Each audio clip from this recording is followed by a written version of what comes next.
வணக்கம் ஃப்ரெண்ட்ஸ்.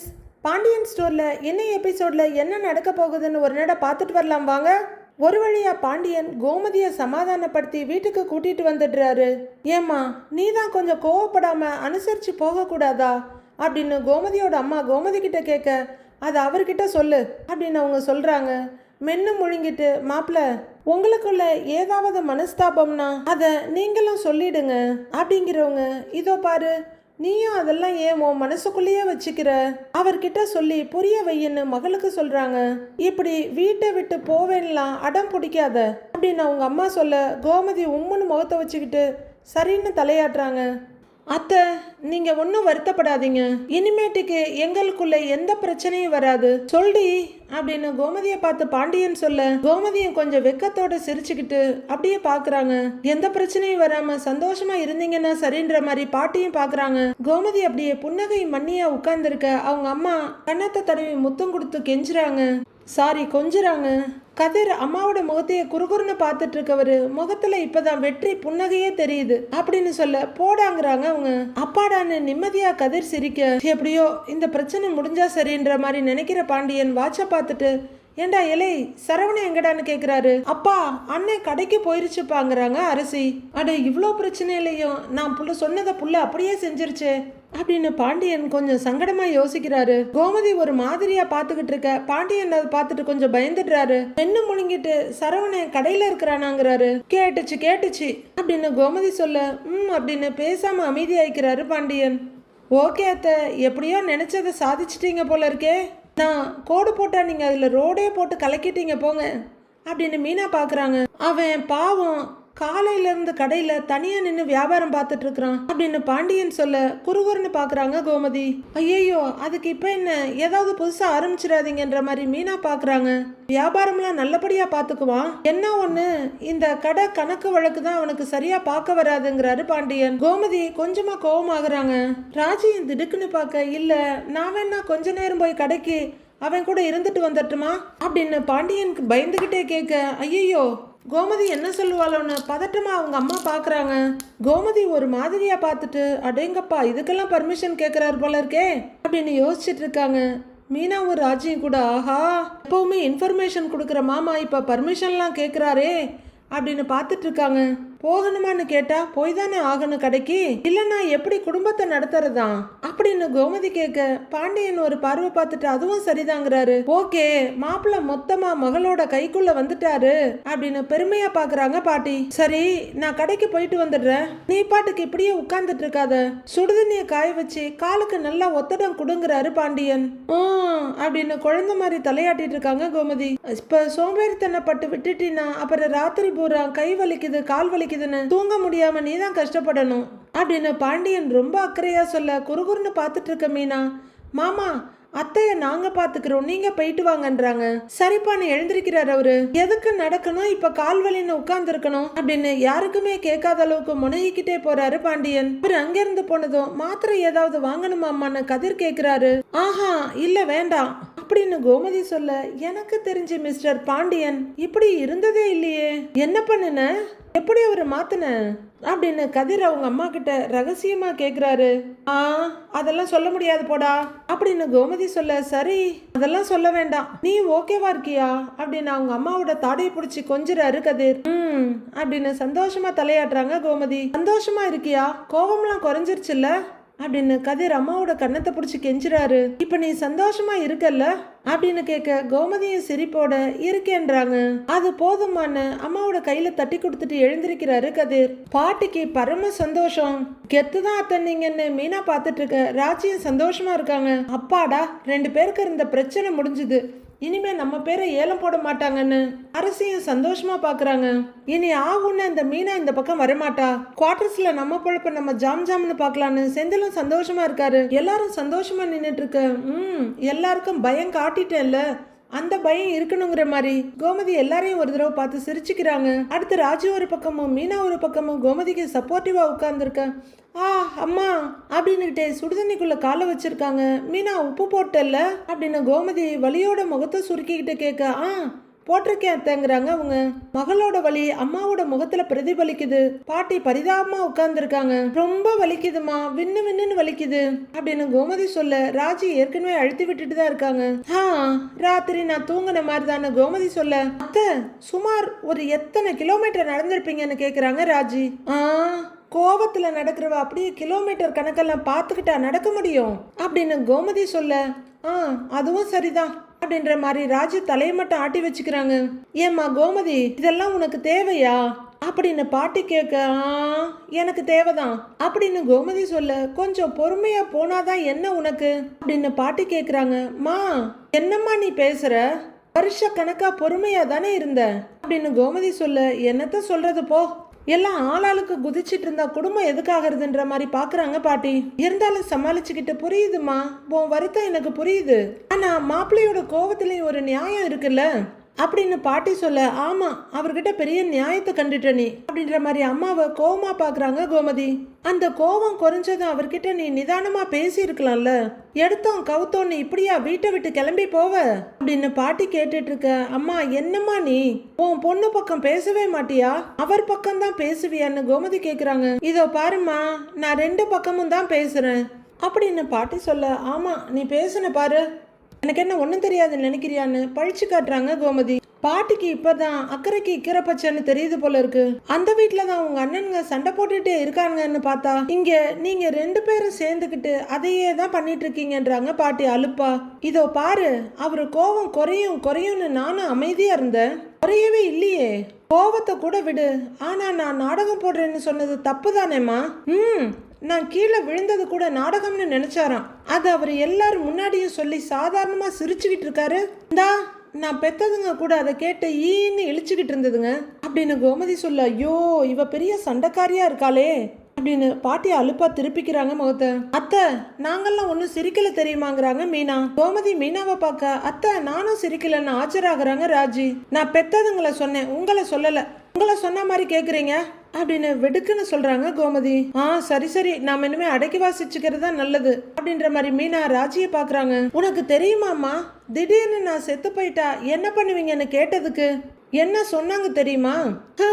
சோத்துக்கு திண்டாடுவாங்களாம் அப்படின்னு கோமதி சொல்ல. ஐயோ இவ அடங்கவே மாட்டா போல இருக்கேன்னு பாக்குறாங்க பாட்டி. அது மட்டும் இல்லம்மா, அரசி சொல்றா அவளுக்கு துணிமணி எடுக்க தெரியாதான், எதுவுமே செய்ய தெரியாதான், ஆளுக்கு என்ன ஒரு வேலைக்காரி மாதிரி தான் நினைக்கிறாங்க அப்படின்னு கேட்க ஒரு காது கடிச்சிருச்சுன்ற வேகத்துல கோமதி பொறிஞ்சு தள்ளிட்டு இருக்காங்க. அதனாலதான் ரொம்ப கடுப்பாயி போச்சு அப்படின்னு கோமதி சொல்ல. ராஜியும் மீனா ஒருத்தர் பாத்துக்கிறாங்க. ஏமா கோமதி இவங்க சொல்ற வேலையெல்லாம் செய்யற மெஷினா என்ன அப்படின்னு கோமதி கேட்க. அப்படி எல்லாம் இல்லம்மா, இதான் தப்பா அப்படின்னு பாட்டி ஏதோ சொல்றாங்க. அம்மா சும்மா நீ எனக்காக இதெல்லாம் சொல்லிட்டு இருக்காத அப்படின்னு கோமதி மூஞ்ச காட்ட. பாட்டிய நமக்கு எதுக்கு வம்புன்னு வாய முடிக்கிறாங்க. இந்த குடும்பத்துல இருக்க எல்லாரும் என் மேல அம்புட்டு பாசம் மரியாதை அன்பு வச்சிருக்காங்கன்னு நினைச்சுக்கிட்டு இருந்தேன். ஆனா நேத்து தான் அதெல்லாம் எதுவுமே இல்லைன்னு எனக்கு நல்லா புரிஞ்சுது, அதனாலதான் கோபம் வந்துச்சு அப்படிங்கிற கோமதி. இத பாருமா, என் இடத்துல யார் இருந்தாலும் கோபமும் வருத்தமும் வரதான் செய்யும் அப்படின்னு கோமதி பேசிட்டு இருக்க. ஐயோ வகை தெரியாம இவ வீட்டுல மாட்டிக்கிட்டோம், அதை விட முக்கியமா வாயை கொடுத்து வேற மாட்டிக்கிட்டோன்னு முழின்னு முழிக்கிறாங்க பாட்டி. ஏண்டி மீனா நீ என் இடத்துல இருந்தா கோவப்பட மாட்ட அப்படின்னு கோமதி கேட்க. மீனாவும் உடனே கண்டிப்பா கோவப்படுவேன் அத்தை அப்படிங்கிற மீனா. எதுக்கு நம்ம பக்கம் மட்டும் வந்து திரும்பணும் அப்படின்னு உடனே ராஜியும் இழுக்கிறாங்க. நீ ராஜின்னு கேக்குறாங்க. நானும் கோவப்பட்டுருவேன்க்கா அப்படின்னு ராஜி சொல்ல. மரியாதை கிடைக்கும்னு நினைச்சேன், கிடைக்கல, மரியாதை வரும்னு வெயிட் பண்றதுல அர்த்தமே இல்லை அப்படின்னு கோமதி சொல்ல. ஓகே ஓகே சொல்லி கொடுத்த பாடம் நல்லா வேலை செய்து போல அப்படின்னு மீனா திருப்தியா பாத்துட்டு இருக்க. அதனாலதான் இனிமே இங்க இருக்க கூடாதுன்னு முடிவெடுத்துட்டு கிளம்பி போயிட்டேன்றாங்க கோமதி. இன்னைக்கு ஒரே நாள்ல நான் இல்லைன்னதும் அப்பாவுக்கும் பிள்ளைங்களுக்கும் அருமை புரிஞ்சிருக்கும். கோமதி எவ்வளவு முக்கியம் இந்த வீட்டுக்குன்னு தெரிஞ்சிருக்கும்ல அப்படின்னு கோமதி சொல்ல. எல்லாம் சரிம்மா, ஆனா இப்ப நீ தானே கால்வலி அனுபவிச்சிட்டு இருக்கிற அப்படின்னு அவங்க அம்மா கேட்க. விடு விடு, தினம் மனவலியை அனுபவிக்கிறதுக்கு ஒரு நாள் கால்வலியை அனுபவிக்கிறது ஒன்றும் பெரிய விஷயம் இல்லம்மா அப்படின்னு கோமதி சொல்ல. எப்படியோ சரி, என்னை விட்டா போதுன்ற மாதிரி பாக்குறாங்க பாட்டி. அத்தை என்னதான் நடந்தது, மாமா கிட்ட என்னதான் பேசுனீங்க அப்படின்னு ராஜி ஒருவேளை தனக்கும் ஃபியூச்சருக்கு உபயோகப்படுமோன்ற ஆர்வத்துல கேக்குறாங்க. கோமதியை ஒரு பெருமூச்சு விட்டுட்டு என் மனசுல இருக்கிறது எல்லாத்தையுமே பேசுனேங்கிறாங்க. அப்புறம் மாமா புரிஞ்சுக்கிட்டாங்களான்னு ஆர்வமா கேக்குறாங்க ராஜி. புரிஞ்சுக்கிட்டோம். 2 பேர் மனசுல என்னென்ன இருக்குன்னு 2 பேருமே புரிஞ்சுக்கிட்டோம்னு கோமதி சொல்ல, அப்படின்னா சரி, ரொம்ப நல்லதுன்னு ராஜி தலையாட்டுறாங்க. ஏன் அத்த, மாமாவோ இல்ல உங்க பசங்களோ உங்களை தேடிக்கிட்டு வரலன்னா என்ன செஞ்சிருப்பீங்கன்னு மீனா கேக்குறாங்க. ஏய், யாரும் தேடி வரலன்னு நினைச்சு ஒண்ணு நான் கிளம்பலடி. இந்த வீட்டுக்கு நான் அவ்வளவுதான், தேவையே இல்ல போலன்னு நினைச்சு எங்கேயாவது போயிருப்பேன்றாங்க கோமதி. இப்படி எல்லாம் பேசாதீங்க, சும்மா தான் கேட்டேன்றாங்க மீனா. கோமதி முறைப்பா பார்க்க, அப்படிலாம் நாங்க உங்களை விட்டுருவோமா? அதுவும் நானும் ராஜியுங்கிறாங்க மீனா. யார் விட்டாலும் நாங்க 2 பேரும் உங்களை விட மாட்டோம் அப்படின்னு மீனா அவங்களோட கைய கோத்து பிடிச்சிட்டு தோல்ல தலைய சாச்சிக்கிறாங்க. ராஜியும் கோமதியோட கையை பிடிச்சிக்கிட்டு, அத்தை நீங்க இந்த வீட்டுக்கு ரொம்ப முக்கியம், ரொம்ப ரொம்ப முக்கியம்னு சொல்லிக்கிட்டு இன்னொரு தோல்ல சாஞ்சிக்கிறாங்க. என் புள்ள கோவக்காரியா இருந்தாலும் வந்த மருமகள்க எவ்வளவு அனுசரணையா இருக்காங்க. அதுலயும் என் பேத்தி ராஜி அப்படின்னு பாட்டி பெருமையா பார்த்துட்டு இருக்க. கோமதியும் கைய வச்சு ராஜியோட கன்னத்தை தடவிட்டு இருக்காங்க. ரூம்குள்ள வர்ற கோமதி காலை நீட்டி பெட்ல உட்கார்ந்து இருக்க. அரசி காலுக்கு என்ன தேய்ச்சி விடுறாங்க.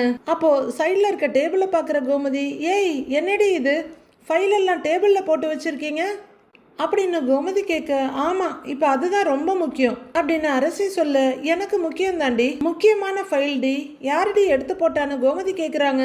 விசாலாட்சி அத்தை ரேஷன் கார்டு கேட்டு வந்தாங்க, அன்னிங்க தேடி பார்த்தாங்க, அவங்க தான் எடுத்து போட்டிருப்பாங்க அப்படின்னு சொல்லிட்டு அம்மாவோட காலை அழுத்தி வைக்கிறாங்க அரசி. கார்டு பீரோவில் தானே இருக்கு அப்படின்னு கோமதி சொல்ல, அதெல்லாம் தேடி பார்த்துட்டாங்க, ஒன்றும் கிடைக்கலன்றாங்க அரசி. அப்படின்னு கொஞ்ச நேரம் யோசிக்கிற கோமதி, மேல தானே வச்சேன், இருன்னு இறங்க போறாங்க. காலை பிடிச்சிட்டு இருக்க அரசி இன்னும் கொஞ்சம் நல்லா பிடிச்சிட்டு, அம்மா ஏம்மா காலையில பாத்துக்கலாம் விடுமான்றாங்க. கோமதி மறுபடியும் உட்காரு. ஆனா நீ மட்டும் இல்லைன்னா ரொம்ப கஷ்டமா, நம்ம வீட்டுல எது எங்க இருக்குன்னு யாருக்குமே தெரிய மாட்டேங்குது. நீ இருக்கிறப்ப கண்ணு முன்னாடி இருக்க பொருள் எல்லாம் நீ இல்லைன்னதும் மாயமா மறைஞ்சிடுது அப்படின்னு அரசி சொல்ல, மறையும்டி, உங்களுக்கு எல்லாமே மறையும் அப்படின்னு கோமதி அவங்க காலை அழுத்தி விட்டுக்கிட்டே சொல்றாங்க. பாண்டியன் வழக்கம் போல பனியனும் வேஷ்டியும் ஆரம்பத்துல பார்த்தோமே அதே ஃபாண்டா கலர் துண்டுமா உள்ளர வர்றாரு. கோமதி கிட்ட வந்து நின்னு, கோமதி இப்ப எப்படி இருக்கு, கால் வலி குறைஞ்சிருக்கான்னு கேட்க, கால் கொடையுது அப்படின்னு சொல்ல, நீ எல்லாம் அப்படிங்கிறவரு போய் சேர் எடுத்துட்டு வந்து போட்டு உட்கார்றாரு. உட்கார்ந்துகிட்டே ரொம்ப வலிக்குதான்னு கேட்க, ஆமாங்க அப்படின்றாங்க கோமதி. இதோ பாரு, நம்ம உடம்போட நிலைமை எப்படி இருக்குன்னு முதல்ல நாம அதை தெரிஞ்சுக்கணும். நம்மளோட உடம்போட கண்டிஷன் தெரியாம நம்ம இஷ்டத்துக்கு ஏதாவது பண்ணனா இப்படித்தான் ஆகும் அப்படின்னு பாண்டியன் சொல்ல, அரசிக்கு பயம் வந்துடுது. அப்பா சும்மா இருக்கீங்களாப்பா அப்படின்னு அரசி சொல்ல, சின்னதா ஒரு அடி வச்சுட்டு, ஆமா உங்க அம்மாவை சொன்னா உடனே உனக்கு கோவம் வந்துருதாக்கும் அப்படிங்கிற பாண்டியன், ஏன்பா அரசி, ஏற்கனவே உங்க அம்மா உடம்பு சௌரியம் இல்லாம ஆஸ்பத்திரியில இருந்துட்டு வந்தவ, ஆஸ்பத்திரியில இருந்து வந்தவ பேசாம ரெஸ்ட் எடுக்கணும்ல அப்படின்னு கேட்க, ஆமான்னு தலையாட்டிட்டு பாக்குறாங்க அரசி. டாக்டர் என்ன சொல்லி அனுப்பிச்சாங்கன்னு இவகிட்ட கேளு, பிபி சுகர்லாம் அப்பப்ப செக் பண்ணுங்க, உடம்ப பத்திரமா பாத்துக்கங்கன்னு சொல்லி தான் அனுப்பி வச்சாங்க. ஆனா டாக்டர் சொன்ன எதையுமே இவ செய்யவே இல்லையே அப்படின்னு பாண்டியன் சொல்லிட்டு இருக்க. பாண்டியனைய குறுகுறுன்னு பார்த்துட்டு இருக்காங்க கோமதி. அரசி, கோவத்துல உங்க அம்மாக்காரி எப்படி நடந்தா தெரியுமா, என்ன வேகம் நடந்தா ராத்திரிக்குள்ள திருச்சியை தாண்டினா பதக்கம் கொடுப்பேன் மெடல் கொடுப்பேன்னு யாரோ சொன்ன மாதிரி அம்புட்டு வேகமா நடந்து போயிட்டு இருக்கா அப்படின்னு ஆச்சரியமா பாண்டியன் சொல்ல, அம்மா செய்வாங்கப்பா அப்படிங்கிற மாதிரி அரசியும் தலையாட்டுறாங்க. இவளை விரட்டிட்டு போய் புடிச்சு கூட்டிட்டு வர்றதுக்குள்ள எனக்கு போதும்னு ஆயிடுச்சு. இவ கோவிச்சுக்கிட்டு போறப்ப எனக்கு அம்புட்டு கோவம் வந்துச்சு அப்படின்னு பாண்டியன் சொல்ல, திடுக்குன்னு பாக்குறாங்க கோமதி. என்னது கோவமா, இனிமே என்கிட்ட கோவன்ற வார்த்தையை சொல்லுவீங்களா அப்படின்ற மாதிரி முறைக்கிறாங்க. உடனே பாண்டியன் அப்படியே பம்மிடுறாரு. நான் ஏதாவது பேசிடுவேன், ஆனா எதுக்குடா வம்பு, ஏற்கனவே கோவிச்சிட்டு அம்பட்டு வேகமா நடந்து போய்கிட்டு இருக்கிறா, இந்த லட்சணத்துல நாம ஏதாவது சொல்லி ரொம்ப கோவிச்சிட்டு போயிடுவாளோன்னு வாயை பொத்திட்டு கூட்டிட்டு வந்திருக்கேன் அப்படின்னு பாண்டியன் சொல்ல, அரசி சிரிப்போட பாக்குறாங்க. எப்பவுமே இனிமே அந்த பயம் இருக்கணும்ன்ற மாதிரி பாக்குறாங்க கோமதி. கோமதி, தெரியாம தான் கேக்குறேன், உனக்கெல்லாம் 20 வயசு தான் ஆகுது இல்ல, ஏண்டி மணிக்கணக்கா நடக்கிறதுக்கும் ஓடுறதுக்கும் நீ என்ன குமரியா, இப்ப வரைக்கும் 20 வயசு புள்ள கணக்கா எல்லா வேலையும் பாக்குற, உனக்கு வயசாயிடுச்சு, அத ஒத்துக்கோ. ஆமா, கோவத்துல மாங்குன்னு ரயில்வே ரோட்ல நடந்து போறியே, திடீர்னு பிரஷர் குறைஞ்சி சுகர் குறைஞ்சி மயக்கம் போட்டு விழுந்துட்டினா அந்த ஆள் இல்லாத ரோட்ல உன்னை தூக்கிக்கிட்டு நான் எந்த ஆஸ்பத்திரிக்கு போறது, எங்க போறது, யார்கிட்ட கொண்டு போய் காட்டுறது சொல்லு அப்படிங்கிற பாண்டியன், இவளுக்கு என்னடான்னா லோ பிபி, இந்த லட்சணத்துல கால் வலி வேற, ரெஸ்ட் எடுக்காம இப்படி ஏதாவது பண்ணிக்கிட்டே இருந்தான்னு வச்சுக்க, நாளுக்கு நாள் கால் வலி அதிகமாக்கிட்டு தான் போகும். எனக்கு ஒரு விஷயம் புரியவே இல்லை. நான் என்ன சொன்னாலும் கேட்கறதே கிடையாது. எல்லா விஷயத்துக்கும் அடம் பிடிச்சிக்கிட்டு பிடிவாதம் பண்ணிக்கிட்டு என்ன பழக்கம் இது அப்படின்னு பாண்டியன் கேட்க, சும்மா திட்டாதீங்க அப்படின்னு முகத்தை சுருக்குறாங்க கோமதி. பாருடா, உன்னை நான் திட்டாம அப்புறம் அப்படின்னு ஆரம்பிக்கிறவரு அரசியை பார்த்துட்டு நிறுத்திக்கிறாரு. சும்மா இருடி, இங்க பாரு, இதே மாதிரி திரும்ப என்னைக்காவது பண்ணன அவ்வளவுதான் பாத்துக்க சொல்லிட்டேன் அப்படின்னு நாக்க நீட்டி மிரட்டுறாரு. ஆமாமா, உங்க மிரட்டலுக்கெல்லாம் நன்மை பயந்துருவேன் பாருங்க அப்படிங்கிற மாதிரி கோமதி பழிச்சு காட்டுறாங்க. பாண்டியனுக்கு லைட்டா சிரிப்பு வருது. ஆளப்பாரு ஆள, கோவத்துல என்ன நடக்கிறா அப்படிங்கிறவரு, ஏன் கோமதி, ஆஸ்பத்திரிக்கு வேணும்டா, ஒரேட்டு போயிட்டு வந்துருவோமான்னு கேக்குறாரு. ஆஹா, அதெல்லாம் ஒண்ணும் வேண்டாங்க அப்படின்னு கோமதி தலையாட்ட. வேணாமா, சரி, கால் ரொம்ப வலிச்சா என்னை எழுப்பு, எந்நேரம்டாலும் ஆஸ்பத்திரிக்கு போயிட்டு வந்துருவோம் அப்படின்னு பாண்டியன் சொல்ல, கோமதி முறுக்கு குறையாம முகத்தை வச்சுக்கிட்டு உம்முன்னு தலையாட்டுறாங்க. சரி சரின்னு பாண்டியன் எழுந்து போக, ஏய் நேரமாவது வந்து படுங்கிறாங்க அரசிக்கிட்ட. பரவாயில்லம்மா விடுமா அப்படின்னு அரசி இன்னும் காலை அழுத்தி வச்சுட்டு தான் இருக்காங்க. பாண்டியன் பாய் எடுக்க போக, ஏங்க அப்படின்னு கோமதி கூப்பிட, என்ன சொல்லுன்னு உடனே வந்து நிக்கிறாரு. ஏங்க, நீங்களும் தானே நான் நடந்த தூரம் வரைக்கும் நடந்து வந்தீங்க, உங்களுக்கு கால் எதுவும் வலிக்கலையான்னு கோமதி கேக்குறாங்க. அப்பாடி, இப்பவாவது கேட்கணும்னு தோணுச்சேங்கிற மாதிரி பாக்குற பாண்டியன், பாத்துமா எப்படி கேக்குறா பத்தியா, எனக்கு ஏதாவது ஆகணுமான்னு கேக்குறாரு பாண்டியன். ஆஹா, எனக்கு கால் அப்படி வலிக்குது, உங்களுக்கு கால் வலிக்காத மாதிரி இருக்கீங்களே அதான் கேட்டேங்கிறாங்க கோமதி. ஏய், அதெல்லாம் எனக்கு வலிக்காதடி அப்படிங்கிறாரு பாண்டியன். ஏன்னு கேக்குறாங்க கோமதி. ஏன்னு கேட்டா, நான் தான் எத்தனை வருஷமா காலையிலையும் சாயந்தரமும் நடந்துகிட்டு இருக்கேன் அப்படின்னு பாண்டியன் சொல்ல, ஓ அதுதான் காரணமானு பாக்குறாங்க கோமதி.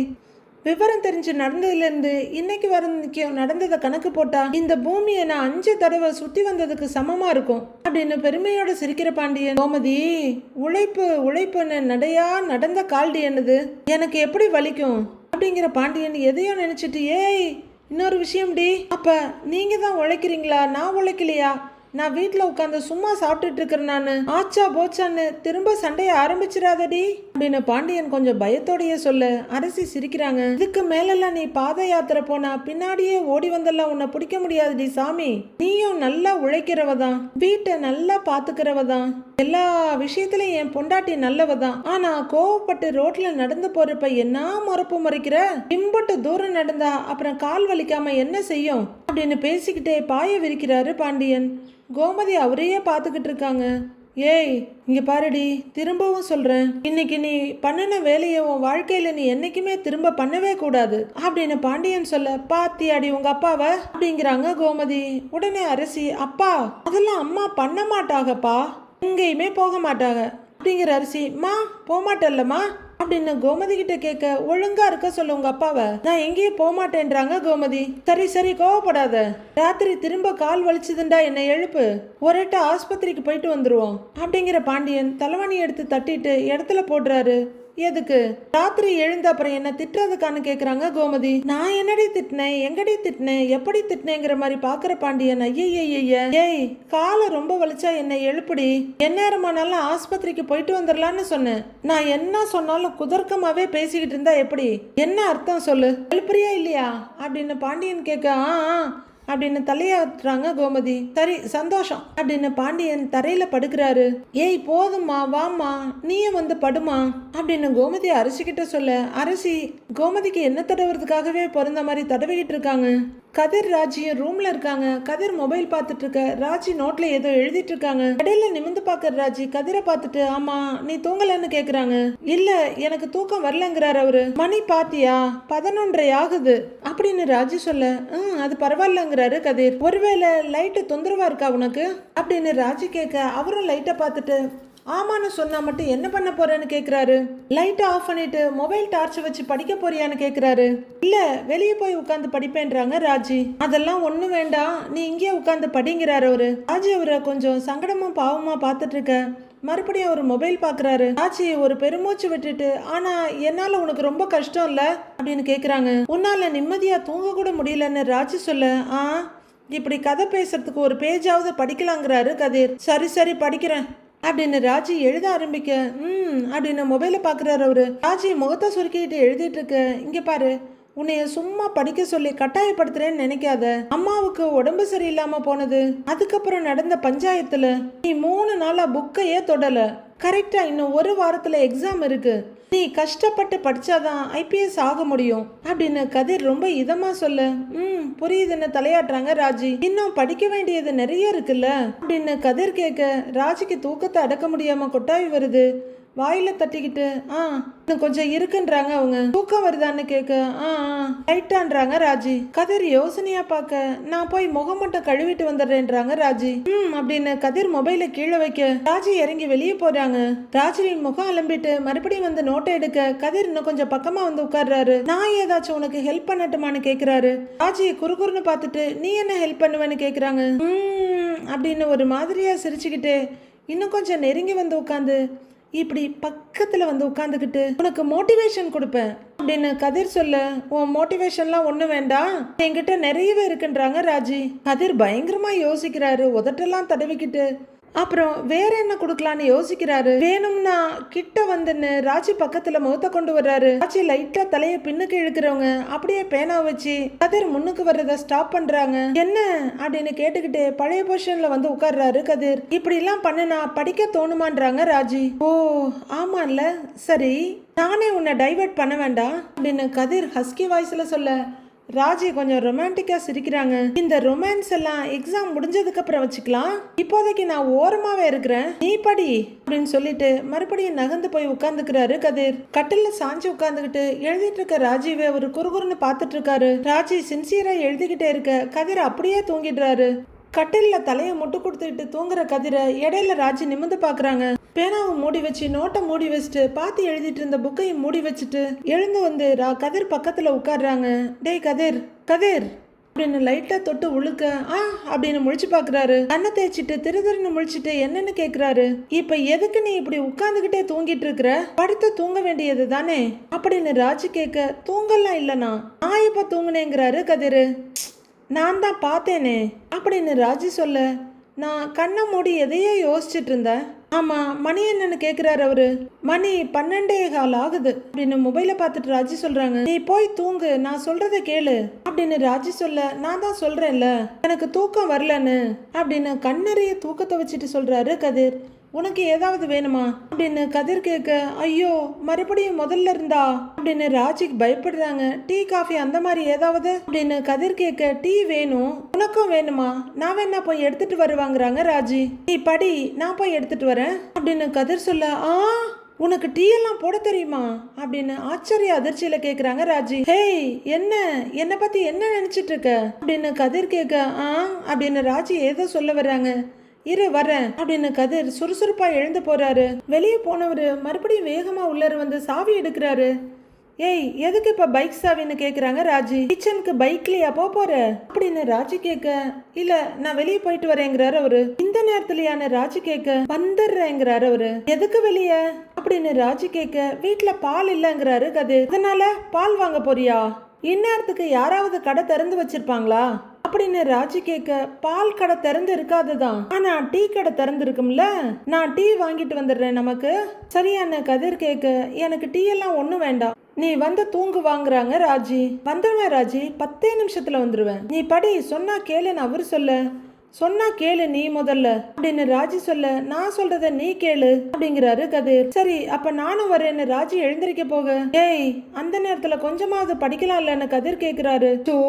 இவங்கிட்ட மாட்டிக்கிட்டு நான் படாத பாடுபடுறேன்ற மாதிரி நினைக்கிறாங்க ராஜி. ஆனாலும் அநியாயம் பண்ற நீ அப்படின்னு ராஜி சொல்ல, அப்படிதான் பண்ணுவேன், நீ இங்கே இரு, நான் வந்துடுறேன் அப்படின்னு சொல்லிட்டு கதிர் வெளியே போறாரு. நீங்க இப்படி ஆர்கியூ பண்றதுலயே 1/2 மணி நேரம் போயிட மாட்டிருக்கே ராஜி அப்படின்னு பெருமூச்சு விட்டுட்டு ராஜி எழுத ஆரம்பிக்கிறாங்க. கொஞ்ச நேரத்திலேயே கதிர் ஏதோ இவரே டீ போட்ட மாதிரி ஒரு பிளேட்ல 2 டம்ளர் வச்சு டீயோட டடன் டடன் டடன் அப்படின்னு கொண்டு வந்து கட்டில்ல வைக்கிறாரு. இந்த டீ எடுத்துக்கொண்டு ஒரு டம்ளர் எடுத்து ராஜி கிட்ட நீட்டுறாரு. ராஜியும் சந்தோஷமா பேனாவை மூடி வச்சுட்டு வாங்கிக்கிறாங்க. பிஸ்கட் அப்படின்னு ஸ்டைலா ஒரு நீட்ட தேங்க்யூன்னு எடுத்துக்கிறாங்க ராஜி. ஆஹா அடுத்து பிஸ்கட் விளம்பரம் தானா அப்படின்னு நம்ம எதிர்பார்த்துட்டு இருக்கும் போதே ஆளுக்கு ஒரு கடி பிஸ்கட்டை கடிக்கிறாங்க. எனக்காக நீ இந்நேரத்துல டீ கடைக்கெல்லாம் போயிருக்க வேண்டாங்கிறாங்க ராஜி. உனக்காக நான் என்ன வேணாலும் பண்ணுவேன். இப்படி டீ கடைக்கு போயிட்டு வந்ததெல்லாம் பெரிய விஷயமா சொல்லிக்கிட்டு இருக்கிற அப்படின்னு கதிர் சொல்ல ராஜி அவரையே பார்த்துட்டு இருக்காங்க. என்ன ஃபீலிங்ஸ் தான் அவரு கேட்க அப்படின்னு ராஜி தலையாட்டுறாங்க. எனக்கும் டீ குடிக்கணும் போல இருந்தது, அதான் வாங்கிட்டு வந்தேன். இப்ப ஓகேவான்னு கதிர் கேக்குறாரு. ஆனாலும் ராஜி நம்பாம கண்கள் நிறைய காதல நிரப்பிக்கிட்டு கதிரையே பார்த்துட்டு இருக்காங்க. ஆகா, இப்படியே பாத்துக்கிட்டு இருந்தானா இன்னைய பொழுது அவ்வளவுதான் நினைக்கிற கதிர். சரி டீய குடிச்சிட்டு படிங்கிறாரு. ராஜு மனசே இல்லாம சரின்னு தலையாடுறாங்க. தலைதான் ஆடுதே தவிர கையில இருக்க டீ வாய்க்கிட்ட போகவே இல்ல. குடிமா அப்படின்னு ரொம்ப அன்பு அனுசரணைமா சொல்ற கதிர் பிஸ்கட்டை கடிக்க அப்படியே உன்னைய கடிச்சு தின்றவான்ற மாதிரி ராஜி கதிரை பாத்துக்கிட்டு இருக்காங்க. அடுத்து என்ன நடக்க போகுதுன்னு வர எபிசோட்ல பார்க்கலாம் ஃப்ரெண்ட்ஸ்.